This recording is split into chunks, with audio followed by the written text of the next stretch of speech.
Breaking news చూస్తున్నాం. Junior NTR గారి అభిమానుల్ని అరెస్ట్ చేయడం జరిగింది మదనపల్లిలో. అంటే ఎవరైతే దగ్గుపాటి వెంకటేశ్వర ప్రసాద్ జూనియర్ ఎన్టీఆర్ గారి పైన అనుచిత వ్యాఖ్యలు చేస్తూ ఆయన ఆడియో లీక్ అయిందో అప్పటి నుంచి కూడా ఎన్టీఆర్ గారి అభిమానులైతే ఆందోళన చేయడం జరిగింది. సో ఆయన ఇంటి ముందరే ఆందోళన చేశారు. కోడిగుడ్లు ఆయన కటౌట్‌ల మీద మొత్తం కూడా పగలగొట్టేశారు. ఆ కటౌట్‌లు, ఆ పోస్టర్‌లన్నిటిని కూడా చింపేశారు. ఆ రకంగా ఆయన ఇంటి ముందు ఆందోళన చేయడం, బహిరంగ క్షమాపణలు చెప్పాలని చెప్పేసి ఎన్టీఆర్ ఫ్యాన్స్ అడగడం ఇదంతా కూడా అక్కడ ఒక సెన్సేషన్ క్రియేట్ చేయడంతో పోలీసులు రంగంలోకి దిగి ఇప్పుడు ఎన్టీఆర్ గారి ఫ్యాన్స్‌ని అరెస్ట్ చేసినట్లుగా తెలుస్తుంది. మరి ఏం జరుగుతుంది మదనపల్లిలో? మరి అక్కడ ఎలా ఉంది పరిస్థితి? మరి ఈ ఇష్యూని ఏ విధంగా చూడాలి? మరి ఇప్పుడు ఎన్టీఆర్ గారి ఫ్యాన్స్ దీని పట్ల ఏ విధంగా రియాక్ట్ అవుతారు? మరి దగ్గుబాటి ప్రసాద్ బహిరంగ క్షమాపణలు చెప్తారా? మరి కూటమి గవర్నమెంట్ లేకుంటే చంద్రబాబు నాయుడు గారు దీని పట్ల ఏ విధంగా రియాక్ట్ అయ్యారు? ఇవన్నీ కూడా తెలుసుకుందాం. మాతో పాటు మా జర్నలిస్ట్ వీని శ్రీనివాస్ గారు ఉన్నారు. వారిని అడిగి ఒకసారి ఇష్యూ ఏంటో కంప్లీట్‌గా తెలుసుకునే ప్రయత్నం చేద్దాం. Sir hi sir. Hi. So junior NTR గారు అభిమానులైతే ఇప్పుడు అరెస్ట్ అయినట్టుగా తెలుస్తుంది. ఎందుకంటే వాళ్ళు నిన్నటి నుంచి కూడా ఆందోళన చేస్తున్నారు. ఎందుకంటే ఎన్టీఆర్ గారి పైన, వాళ్ళ మదర్ పైన అనుచిత వ్యాఖ్యలు చేస్తున్న ఆ వెంకటేశ్వర ప్రసాద్, ఆ దగ్గుబాటి వెంకటేశ్వర ప్రసాద్ ఆడియో వైరల్ అవ్వడం అనేది మనం చూసాం. మరి ఏం జరిగింది? మరి ఇష్యూ ఎక్కడి వరకు వెళ్తుంది? మరి ఇప్పుడు అరెస్ట్ ఎవరిని చేశారు? ఈ అరెస్ట్‌ని మరి ఏ విధంగా బయటకు ఎళ్తుంది? మరి దీన్ని ఏ విధంగా చూడాలి? మీరేం చెప్తారు ఇష్యూకి సంబంధించి? అదే మనం చూసాం. నిన్న ఏదైతే ఆడియో లీక్ అయిందో హ్మ్. అప్పటి నుంచి ఒక సెన్సేషన్‌లో ఒక సంచలనం ఊహించలేదన్నమాట. అవును. జనరల్‌గా ఫోన్‌లో మాట్లాడినా హ్మ్. కానీ అది చెప్పడానికి వీలైనట్టుగా మాటలు అందులో హ్మ్. ఎన్టీఆర్ గురించి, వాళ్ళ మదర్ గురించి ఎమ్మెల్యే అది కూడా ఒక ఎమ్మెల్యే హ్మ్. స్థాయి వ్యక్తి అలా మాట్లాడడం అన్నది హ్మ్. అందరూ ఖండించాల్సిన విషయం అది. హ్మ్. అది ఎప్పుడైతే ఆడియో బయటకొచ్చిందో అప్పటి నుంచి ఫ్యాన్స్ అందరూ కూడా హ్మ్. చాలా ఆగ్రహంతో ఉన్నారు. ఓకే. అసలు ఇది జరగక ముందే మనం చూసాం నారా లోకేష్ గారు 'కూలీ' సినిమా గురించి ట్వీట్ చేశారు. ఈ సినిమాకి వేయలేదు. దాంతో కొంతమంది అభిమానుల్లో కూడా ఈ సినిమా కూడా బాగుండాలనో, హిట్ అవ్వాలనో, ట్వీట్ చేసుంటే బాగుండేదనో ఇలా రకరకాల ఉంది. హ్మ్. వ్యతిరేకత ఉంది అని అందరికీ తెలిసిందే. హ్మ్. ఫీల్ అవుతున్నాం. ఇటువంటి టైంలో ఇతను ఒక ఎమ్మెల్యే అంత ధైర్యంగా హ్మ్. అతను ఫోన్‌లో మాట రికార్డించి ఈ రోజుల్లో ఏ ఫోన్ అయినా మనం చూస్తున్నాం. ఆటోమేటిక్ రికార్డ్స్ ఉంటున్నాయి. అవును. అతను అది ఊహించే ఉంటాడు. బయటికెళ్తే ఎటువంటి అవుతదో కూడా తెలుసు. అయినా కానీ అంత ధైర్యంగా అలా మాట్లాడాడంటే హ్మ్. మరి అదంటే లోకేష్ గారు ఇతనికి సపోర్ట్ లేదు కదా! అందువలన మనం అతని గురించి ఏం మాట్లాడినా పర్లేదని అనుకోని అలా మాట్లాడాడు గానీ, అది మాత్రం అయితే తప్పని చెప్పి ఆడియో బయటకొచ్చినప్పటి నుంచి కూడా అవును. ఫ్యాన్స్ ఇక తీవ్ర స్థాయిలో హ్మ్. ఎవరికైనా ఏ ఫ్యాన్స్‌కైనా అలాగే ఉంటుంది. ఆగ్రహం వ్యక్తం చేశారు. అయితే ఈరోజైతే దానికి ఇక్కడ మదనపల్లిలో వాళ్ళందరూ కూడా ధర్నా చేస్తున్నారు. దాని గురించి పోలీసులు ఎంటర్ అయ్యి, అక్కడ వాళ్ళని అరెస్ట్ చేయడం, అభిమానులను అరెస్ట్ చేయడం. హ్మ్. ఇది మరి ఒక సంచలనం అవ్వచ్చు. హ్మ్. ముందస్తుగా ఎటువంటి సంఘటనలు జరగకుండా ఉండడం కోసం ఈయన అరెస్ట్ చేశామని చెప్తున్నారు. ఓకే. ఇదంతా ఖండించాల్సిన విషయం ఇది. ఇప్పుడు హ్మ్. గతంలో మనం చూసుకున్నట్లయితే భువనేశ్వర్ గారి గురించి వేరే వైసీపీ వాళ్ళు. వైసీపీ హ్మ్. వాళ్ళు ఇలాగ స్పందించినప్పుడు మొత్తం అంతా కూడా ఎలాంటి సంచలనం అయిందో, వాళ్ళు ఎలా రియాక్ట్ అయ్యారో హ్మ్. టీడీపీ నాయకులందరూ కూడా మనం చూసాం. అవును. సో, ఇప్పుడు ఒక మహిళ గురించి ఎన్టీఆర్ మదర్ గారి గురించి ఇలా మాట్లాడి ఇలాగ అనడం, హ్మ్. అది మొత్తం అందరూ ఖండించాల్సిన విషయం. హ్మ్. కానీ దీన్ని ఇంకా తీవ్ర స్థాయిలో ఇంకా వాటి మించి ఖండించేస్తున్నటువంటి ప్రకటన గాని, రియాక్షన్ గాని ఇంకా రాలేదు. హ్మ్. దీనితోటే అభిమానులందరూ కూడా చాలా ఆగ్రహంతో ఉన్నారని చెప్పొచ్చు. ఓకే. సో, మరిప్పుడు ఎన్టీఆర్ గారి ఫ్యాన్స్ కూడా ఒక లెటర్ రిలీజ్ చేశారు. బహిరంగ క్షమాపణలు చెప్పాలని జెప్పేసి. అలాగే అతని పట్ల కూటమి గవర్నమెంట్ సస్పెండ్ చేయడమో, అంటే టీడీపీ సస్పెండ్ చేయడమో ఏదో ఒకటి చేయాలి. యాక్షన్ తీసుకోవాలని చెప్పేసి చెప్తున్నారు. మరిప్పుడు దీని పట్ల చంద్రబాబు నాయుడు గారు ఏ విధంగా రియాక్ట్ అయ్యారు? మరి ఇతను బహిరంగ క్షమాపణలు చెప్పే అవకాశం ఉందా? సో, మరి ఇది ఎంతవరకు వెళ్ళే అవకాశం ఉంది? మరిప్పుడు దీని పట్ల టీడీపీ దీన్ని ఏ విధంగా జూస్తుంది? కూటమి గవర్నమెంట్ ఏ విధంగా జూస్తుంది? అంటే ఇది ఇటువంటివి వచ్చినప్పుడు జనరల్‌గా ఇప్పుడు టెక్నాలజీ పెరిగింది. హ్మ్. ఏదన్నా ఇటువంటి వీడియో గాని, ఏదన్నా ఆడియో గాని రిలీజ్ అయినప్పుడు ఏం చెప్తారు? ఇది నేను కాదు. అవును. ఫేక్ ఇది. హ్మ్. ఇది ఇక్కడ కూడా అలాగే ప్రయత్నం అటువంటిది జరుగుతుందని అనిపిస్తుంది.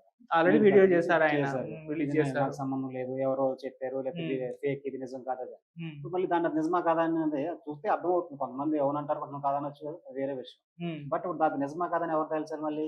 ఇదొక పెద్ద ప్రాసెస్. హ్మ్. అది అలా అందరూ చెప్తున్న మాత్రం చాలా మందికి ఎక్కువ మంది అంటున్నారు. అతనే అన్నట్టుగా చెప్తున్నారు. ఓకే. ఇప్పుడు దీన్ని ఎలా అంటే ఇమ్మీడియేట్‌గా గవర్నమెంట్ అవ్వచ్చు, సీఎం గారు అవ్వచ్చు, వాళ్ళు అటు నుంచి స్పందించి అంటే సీరియస్ అయ్యారని వార్తలొస్తున్నాయి. చంద్రబాబు నాయుడు గారు ఎటువంటి ఎంకరేజ్ చేయరు. హ్మ్. అందుకనే ఇది ఆ వ్యక్తి గురించి ఆ ఎమ్మెల్యే తోటి పాటు కొంతమందితోటి మాట్లాడారని, సీరియస్ అయ్యారని చెప్పి కూడా వార్తలు, ప్రచారాలు అయితే జరుగుతున్నాయి. ఓకే. అంటే కాకపోతే అది సోషల్ మీడియాలో గాని, మీడియాకి గాని ఆయనని ఒక హ్మ్. వీడియో గాని రిలీజ్ చేసి, హ్మ్. ఇది ఇలా జరిగింది, ఇది కరెక్ట్ కాదు అని ఆగ్రహిస్తున్నట్టు, లేకపోతే అతని మీద చర్యలు తీసుకుంటున్నట్టు ఏదైనా చేస్తే అయితే బాగుంటుందని చెప్పి అభిమానులందరూ కూడా కోరుకుంటున్నారు. హ్మ్. మరి ఎలా రియాక్ట్ అవుతది కూటమి ప్రభుత్వం అవ్వచ్చు, మిగిలిన నాయకులు అవ్వచ్చు, హ్మ్. ఎలా రియాక్ట్ అవుద్దనేది చూడాలి. ఓకే. సో, మరిప్పుడు ఎన్టీఆర్ ఫ్యాన్స్ ఇంత అంటే ఆందోళన జేయడం, బహిరంగ క్షమాపణలు చెప్పాలని జెప్పేసి దగ్గుపాటి వెంకటేశ్వర ప్రసాద్‌ని కోరడం ఇవన్నీ కూడా జరుగుతున్నాయి. మరి దీని పట్ల ఇటువైపు నుంచి అంటే ఎన్టీఆర్ గారు స్పందించలేదు, కళ్యాణ్ రామ్ గారు కూడా మాట్లాడలేదు. సో, వాళ్ళు మాట్లాడే అవకాశం ఏమన్నా ఉందా దీని పట్ల? అంటే ఇప్పుడు ఎన్టీఆర్ గారు ఇప్పుడు ఆల్రెడీ చూసాం. హ్మ్. ఇది ఈ సంఘటన ఊహించి ఉంటారాయన. హ్మ్. సినిమా రిజల్ట్ అయన్నీ పక్కన పెడితే అది వేరే విషయాలు పక్కన పెడితే, హ్మ్. ఇటువంటి ఇది అది ఒక ఎమ్మెల్యే నుంచి వస్తది. ఏదో అభిమానులు ఎవరో వేరే అభిమానులు ఇప్పుడు అభిమానులు కూడా ఎవరు అంతగా ఇంతకుముందులాగా కొట్టేసుకోవడాలు ఏం చేయట్లేదు. అవును.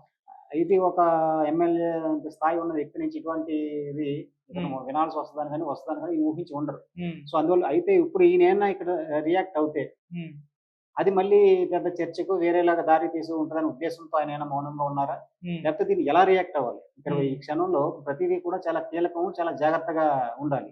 ఓకే. సో, అందువలన ఆయన గతంలో మనం చూసాం ఆయన గతంలో రాజకీయాలుగా ఉన్నప్పుడు యాక్టివ్‌గా ఉన్నా గాని, ఈ మధ్య కాలంలో హ్మ్. ఎన్టీఆర్ తన ఫోకస్ అంతా సినిమాల మీద ఉంది. హ్మ్.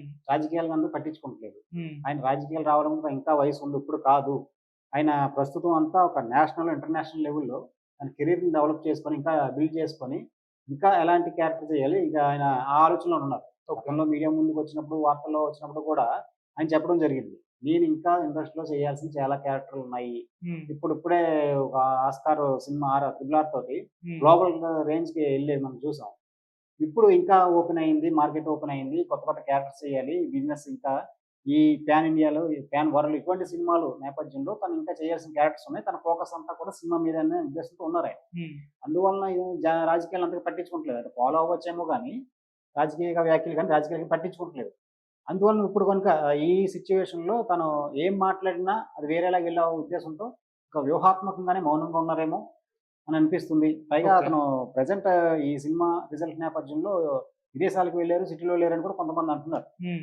సో, మరి అక్కడి నుంచి వచ్చిన తర్వాత గాని ఏమైనా రియాక్ట్ అవుతారా? లేకపోతే ఈలోపు ఏమన్నా సమస్య పరిస్థితిని బట్టి ఆయన ప్రెస్ నోట్ అయినా రిలీజ్ చేస్తారా అన్నది చూడాలి. మొత్తానికైతే ఆయన వ్యూహాత్మకంగానే మౌనంగా ఉన్నారని చెప్పి చెప్పొచ్చు. ఓకే. ఇది పొలిటికల్ టర్న్ కూడా తీసుకుంది. రోజా గారు స్పందిస్తున్నారు దీని పట్ల. అంటే ఇటు జూనియర్ ఎన్టీఆర్ గారిని హక్కున చేర్చుకొని అటు టీడీపీ పైన విమర్శలు చేస్తున్నారు. మరి పొలిటికల్ టర్న్ తీసుకోవడాన్ని ఏ విధంగా చూడొచ్చంటారు?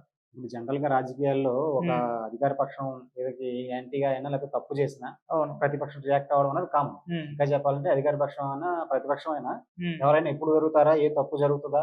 ఏ హ్మ్. సంఘటన జరుగుతదా? ఎవరి మీద ఇప్పుడు రాయేద్దాం అన్నట్టు చూస్తారు. అవును. అది ప్రతిపక్షంలో గాని ఎవరిదైనా అక్కడ సహజంగా జరిగేదే. హ్మ్. సో, ఇప్పుడు వీళ్ళకి ఒక ప్రతిపక్షానికి ఒక ఇష్యూ జరిగింది. ఒక సంఘటన. హ్మ్. సో, దాన్ని ఖచ్చితంగా వాళ్ళు రియాక్ట్ అవుతారు. అందులో వాళ్ళని తప్పు పట్టాల్సిన పనేమి లేదు. ఖచ్చితంగా వాళ్ళు రియాక్ట్ అవుతారు. వాళ్ళు డిమాండ్ చేస్తారు. అందులో వేరే ప్రత్యేకించి చూడవలసిన పనేమి ఉండదు. Okay. Right. Thank you sir. So, అది మరి అలా జరుగుతుంది. మదనపల్లిలో ఎన్టీఆర్ గారి ఫ్యాన్స్ ఆందోళన చేస్తున్న ఫ్యాన్స్‌నైతే పోలీసులు అరెస్ట్ చేసి తీసుకెళ్లడం మనం చూస్తున్నాం. మరి ఇది బయటకైతే ఇంకా నెగెటివ్‌గా వెళ్ళే అవకాశం అయితే కనిపిస్తుంది. అంటే ఎన్టీఆర్ గారి మదర్ పైన అటువంటి కామెంట్స్ చేసినప్పుడు అతను బహిరంగ క్షమాపణలు చెప్పాలని చెప్పేసి ఎన్టీఆర్ గారి ఫ్యాన్స్ కోరడంలో తప్పేం లేదు గదా! అని చెప్పేసి అన్ని వర్గాల నుంచి ఆ రకమైన ఒపీనియన్స్ రావడం మనం చూస్తాం. మరి దీని పట్ల చంద్రబాబు నాయుడు గారు స్పందించి ఆయన పైన యాక్షన్ తీసుకోవాలని చెప్పేసి కోరుతున్నారు. అంటే ఇప్పటికే ఒక న్యూస్ అయితే బయటకొచ్చింది. చంద్రబాబు నాయుడు గారు ఆయనకు ఫోన్ చేశారు ఎమ్మెల్యేకి, మందలించారు. వెంటనే విజయవాడకు రావాలి. దీనిపైన మాట్లాడాలని చెప్పేసి. మరి మాట్లాడిన తర్వాత ఏమన్నా బహిరంగ క్షమాపణలు చెప్పిస్తారా లేదా అని కూడా మనం వెయిట్ చేసైతే చూడాలి. అటు పొలిటికల్ టర్న్ తీసుకోవడం, మదనపల్లిలో ఇప్పుడు ఎన్టీఆర్ గారి ఫ్యాన్స్ అందరూ ఏకమై ఆందోళన చేయడం ఇదంతా కూడా అక్కడ హాట్ వాతావరణం అయితే నెలకొంది. మరి ఇది ఎక్కడి వరకు వెళ్తుంది? దీని పట్ల కూటమి గవర్నమెంట్ ఏ విధంగా రియాక్ట్ అవుతుందో మనం వెయిట్ చేసైతే చూడాలి. Thank you so much.